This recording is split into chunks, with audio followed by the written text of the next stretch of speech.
Ụtụtụ ọma, tata bụ afọ ụmụ ọdịnala Igbo. Aka m bụkwa onye nke gị, Ugochi tubelu Oraifite Nwa Adama anyị na-akpụ alụ. Abịakwa n'ụbọchị taa follow up of ọlụ anyị bidoro nyaa gbasara ọlụ awele. Agba nke abụọ ya dị ha. Ọ bụrụ na mgbe anyị agbakọ na agba nke ịtọ ya na sara aka suyenu mgbe esetakwara ya ụlọ ka bụ ite anyị eji wee se ndị ọlụ awele n'ikuku ma afịfịa na mgbọrọgwụ dị iche iche dị n'ime ite anyị n'afọ na isenti ebe isenti ihe dị ya na nke a ozi ọfọ anyị ji alụ ọlụ fọ ndị ichie na ọfọ alụsị ọlụ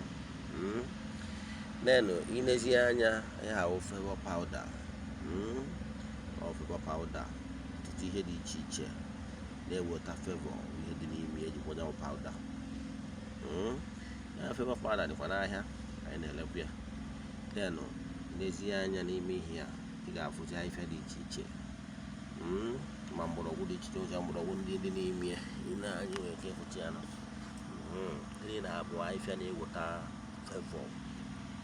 entities of powers ndị na-eweta ego ha nụ ha n'isi ụgbọ ahịa emechaa ya ga-anụ ya anụ light mechaa ya ọgbọ n'otu achị dịka pawuda padarize ya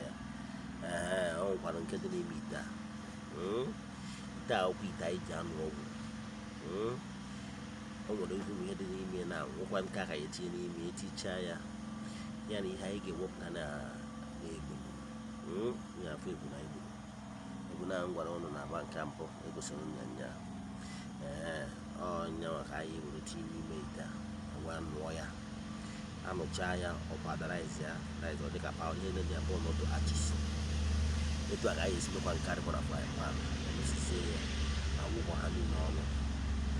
ọnya bụ pawuda ka ọ ga-abụ onye ya lụrụ ọrụ awele egbugoro mmụọ anụ ọ na-anụzi isi ụmụ mmụọ na-anụzi maka na akpọkọ mmụọ onye na-awụ fevọ na-eweta fevọ gboro ha ebunu taa ewerezie ihe na-anụ ebu na anwa wee nụọ this powder for powder. Ihe onye a ga na-emedebezie bụ anyị nye nyawo powder o wuru na powder a tinye n'aka ya ụmụ mmụọ niile na-eweta fevọ na-eweta awele nwa ha bịawa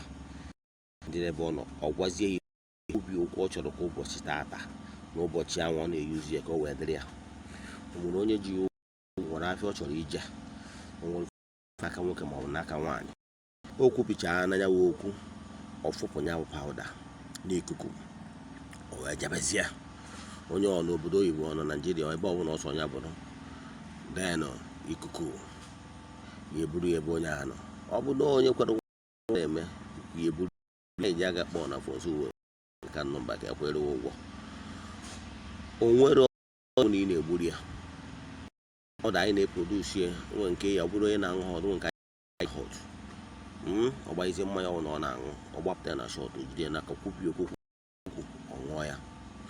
were nke ọzọ tinye n'aka ya wee fụpịa na ihe a ka onye a ga na-eme ude a na-ede febe a na-abịa o nwere expiring date o nwere ọ na-asọ nsọ o nwere anụ maka na anụ anyị egwurie taa ife ihe emedewe ewu na ọgwụ ịbịakwa anyị n'ọrụ ọsịa na onwe ya na-eme ya ngara ụrọ nke nwa na-echukwa nwere ihe sacrifice ọhụrụ ị na-emere ị na-eyuzuwo bịa mere ọzọ how long ọ ga-anọ depending na how eyuzie daalụ onwekwa ajụjụ ị nwere ihe gbasara awele a Ugochi tubelu 058376672 Ugochi Oraifite. Mgbe a ga-emesi anọchakwa ya mgbe gosikwa ụnụ ya na vidio na-agba nke ịtụ ya na mgbe ndị mmadụ ga-abịazi maka saraka suyenu ya gazienụ n'ọfọ.